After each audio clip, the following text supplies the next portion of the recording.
రాజన్న సిరిసిల్ల జిల్లాలో కేంద్ర మంత్రి బండి సంజయ్ పర్యటించారు. సిరిసిల్ల పట్టణంలో మరణించిన ఊరగొండరాజు కుటుంబాన్ని బండి పరామర్శించారు.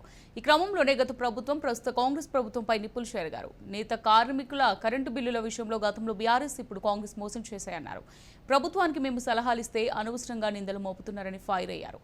నేత కార్మికుల పరిస్థితి పెనం మీద నుంచి పొయ్యిలో పడినట్టయిందని బండి సంజయ్ ఆవేదన వ్యక్తం చేశారు. తర్వాత ఏం చేశారు, వాళ్ళ పార్టీ వాళ్ళ పోయి మన కోర్టు పంపిస్తారు. ఇక కేసీఆర్ గవర్నమెంట్ సేమ్ అదే కదా, నోటిఫికేషన్ ఇచ్చుడు వాళ్ళ కోర్టు పంపుడు, ఏదైనా స్కీమ్ అనౌన్స్ చేసుడు వాళ్ళ కోర్టు పంపుడు, మళ్ళీ దాన్ని వేరే పార్టీ మీద నెట్టుడు. ఇప్పుడు గతంలో బీఆర్ఎస్ పార్టీ అదే కోర్టు పోయి ఏదో ఆర్డర్ అనేది ఆ కోర్టు ఆర్డర్ అని చెప్పి టైం పాస్ చేసింది. మిగతా వాటికి కోర్టు ఆర్డర్ పనిచేయి కోర్టు పట్టించుకోరు, కానీ వీటి మాత్రం పట్టించుకుంటారు. ఇస్తాను మోసం చేసేది ఈ ప్రభుత్వం వచ్చింది, వీళ్ళు అదే చెప్పారు. మేమైనా సూచన సలహాలు ఇస్తే మళ్ళా ఎదురుదాడి చేసుడు తప్ప సమస్యకు పరిష్కారం చేయాలని చెప్పి ఆలోచన లేదు. వాళ్ళ లక్షల బిల్లు తడిచి మోపడైనవి, వాళ్ళ ఆస్తులు అమ్ముకున్నా కూడా ఆ బిల్లు కట్టలేని పరిస్థితి.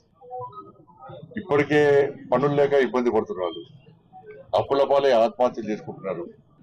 వాళ్ళను ఆదుకోవాల్సిన బాధ్యత ఉంది, వాళ్ళ బిల్లులను మాఫీ చేయాల్సిన బాధ్యత ఇవాళ పాలకుల మీద ఉంది.